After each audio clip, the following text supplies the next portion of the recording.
Dopo un'assenza per motivi tecnici, torna la festa country al Parco Fluviale di Noventa di Piave, nella sua 10ª edizione, con tanti giochi, attrazioni e innovazioni.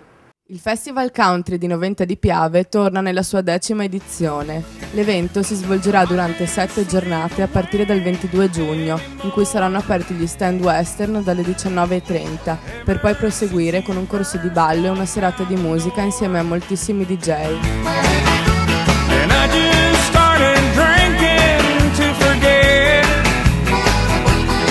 La festa continuerà sabato 23 giugno, giornata in cui sarà mostrato come i cowboys lavorano le mandrie. E ancora domenica 24 giugno, data in cui è prevista una serata di divertimento con i nativi americani. Venerdì 29 giugno invece ci sarà una mostra di veicoli americani seguita da un concerto serale di musica country. Il festival proseguirà fino a domenica 1 luglio, giornata del primo trofeo traino slitta per trattori di serie e un grande concerto di chiusura. Un festival che ritorna dopo un'assenza, la 10ª occasione per divertirsi e conoscere da vicino il mondo country.